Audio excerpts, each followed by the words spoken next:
commencer? Oui, merci Madame la Présidente. Avant toute chose, je voudrais remercier notre administrateur, Monsieur Jean Savoy, pour sa remarquable implication dans notre mission et la grande qualité de son travail. Je voudrais remercier bien sûr tous les collègues qui ont assidûment participé et se sont investis dans cette passionnante mission. Enfin, je me permets de souligner que j'ai énormément apprécié le partenariat que j'ai pu entretenir avec notre collègue rapporteur Jean-René Marsac. Madame la Présidente, mes chers collègues, il y a un peu moins d'un an a été créée la mission d'information sur les acteurs bilatéraux et multilatéraux de l'aide publique au développement. Il s'agissait de faire un bilan de la politique française d'aide publique au développement, alors que nous arrivons, comme vous venez d'ailleurs de dire, au terme de cette 14e législature, au cours de laquelle ce sujet, Madame, a fait l'objet d'une attention soutenue de notre part et donc de notre commission. Au cours de ces 5 ans ont eu lieu des événements internationaux importants, comme le sommet d'Addis Abeba, l'adoption des objectifs du développement durable à New York en septembre 2015 et la COP21 à Paris en décembre de la même année.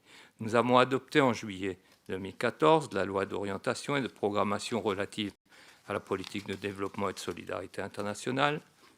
Le dispositif français d'aide publique au développement s'est réorganisé avec la création d'Expertise France et le rapprochement entre l'AFD et la Caisse de dépôt et consignation.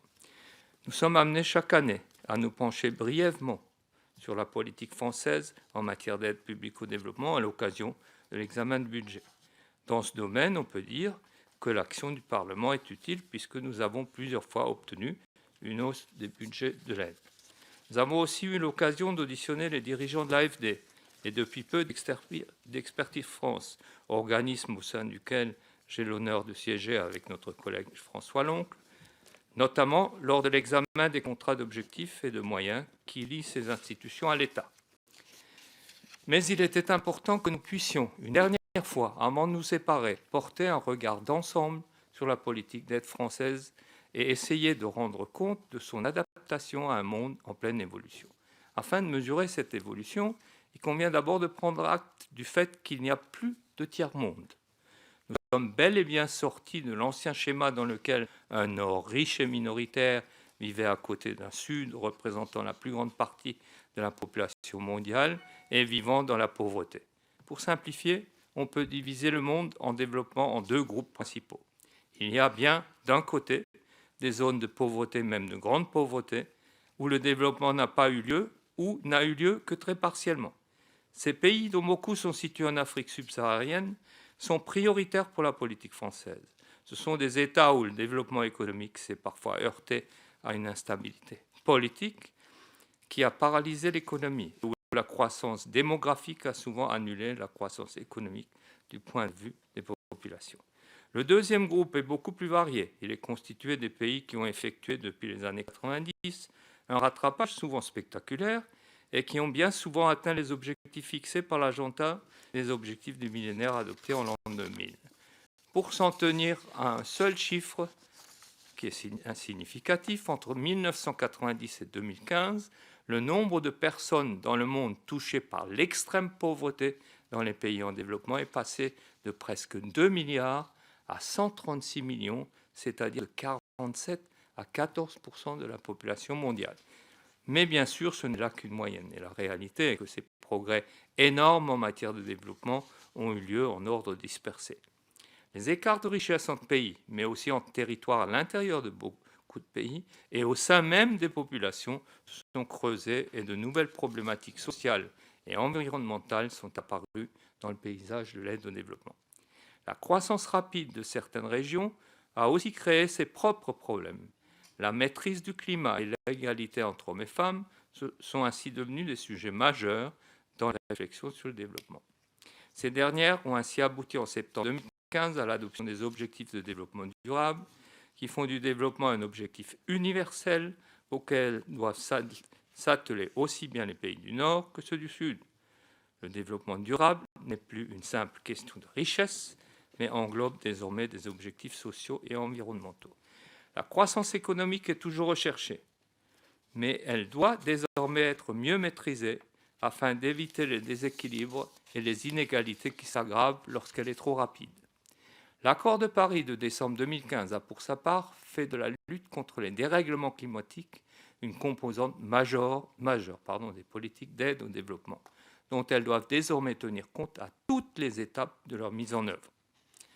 Alors que les problématiques de l'aide sont devenues plus nombreuses et plus complexes, les acteurs, aussi bien bilatéraux que multilatéraux, se sont multipliés au cours de ces dernières décennies. De nouveaux organismes multilatéraux ont été créés. Des fonds thématiques ou verticaux ont été constitués, tels que le Fonds mondial de lutte contre le sida, la tuberculose et le paludisme, la Facilité financière internationale pour la vaccination ou l'Initiative pour l'alimentation en eau et l'assainissement milieu-rural en Afrique. De nouvelles institutions internationales se sont créées, comme la Banque asiatique d'investissement dans les infrastructures, dont les opérations ont commencé l'année dernière.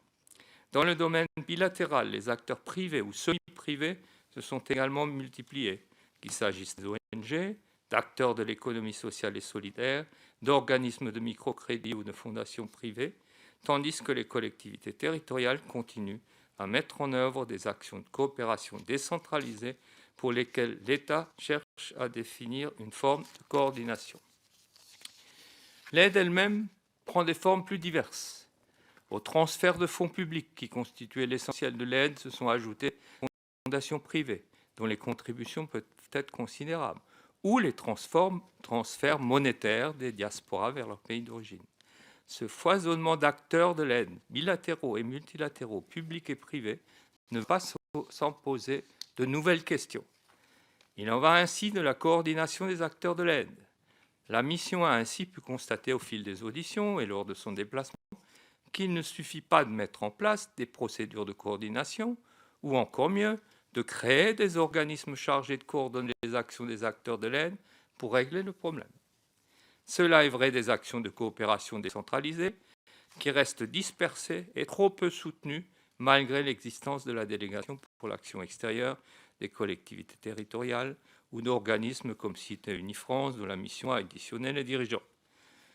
Les ONG, pour leur part, ont en place des organismes tels que Coordination Sud, mais le paysage français des ONG se compose principalement de petites organisations dont une coordination trop stricte affaiblirait le dynamisme et réduirait la capacité d'initiative.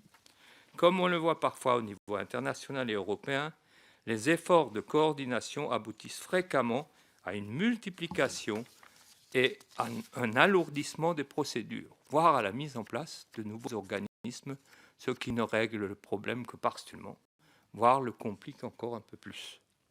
Dans ce contexte, la France a cherché à adapter son outil institutionnel et sa politique d'aide.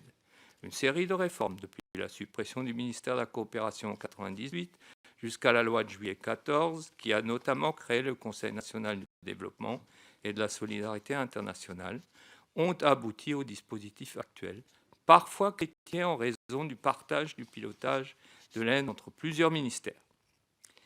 Plutôt qu'un retour en arrière ou à un nouveau partage des rôles entre administrations, la cohérence de la politique d'aide française serait cependant mieux assurée par un renforcement du suivi des politiques. C'est pourquoi notre rapport contient des recommandations de ce sens. Des réunions plus régulières du CICID, d'une part, conformément à son décret de création, et un renforcement des moyens de contrôle du Parlement, d'autre part, avec la tenue notamment tous les 3 ans d'un débat sur la stratégie française en matière d'aide publique au développement. La réorganisation de l'aide publique au développement a aussi concerné les opérateurs, avec notamment la mise en place d'Expertise France et le rapprochement entre l'Agence française de développement et la Caisse de dépôt et consignation. Le rapprochement entre l'AFD et la CDC a été réalisé le 6 décembre dernier avec la signature par les deux organismes d'une charte d'alliance stratégique ambitieuse qui doit permettre la mise en commun d'une partie de leurs moyens et l'émergence d'une agence de développement d'une taille conforme aux ambitions françaises dans ce domaine. Il est cependant trop tôt pour évaluer le résultat de ce rapprochement encore très récent. La création d'Expertise France vise également à concentrer les capacités françaises en matière d'expertise au sein d'un opérateur auquel ont été assignés des objectifs ambitieux, puisque les objectifs du contrat d'objectifs et de moyens, passé par Expertise France et l'État et approuvé par notre commission en juin 2016, consistent à doubler le chiffre d'affaires d'Expertise France et à atteindre l'autofinancement en 5 ans. Il reste que le regroupement de l'expertise en son sein, combiné au fait de confier à l'AFD le secteur de l'expertise en matière de gouvernance, ont inévitablement abouti à priver nos ambassades d'une partie de leurs attributions, de leur capacité propre d'appréciation des projets de coopération, ainsi que de relais auprès des administrations de la société civile qui peuvent leur faire défaut aujourd'hui. La création d'Expertise France étant récente, il est sage d'attendre encore un peu pour en évaluer le bon fonctionnement. Le COM de juin 2016 s'étendant sur une durée de 3 ans, notre rapport propose donc, en plus du renforcement des capacités d'Expertise France, d'évaluer à l'occasion du prochain COM entre l'Expertise France et l'État le bon fonctionnement de la relation d'Expertise France, l'AFD et les postes diplomatiques. Le rapport propose également, afin de renforcer le rôle des ambassades dans la politique d'aide française, de rallonger la durée des COM liant l'État et l'AFD de 3 à 5 ans et que soit accueilli dans sa phase préparatoire l'avis des ambassades auprès des pays destinataires de l'aide sur les orientations stratégiques de la France et de l'AFD en matière d'aide publique au développement. Je vais maintenant, Madame la Présidente, avec votre accord, laisser la parole à mon collègue Jean-René Marsac, qui présentera les principales propositions faites par la mission afin de consolider la stratégie française d'aide publique au développement dans ce paysage riche et complexe. Je vous remercie, Madame.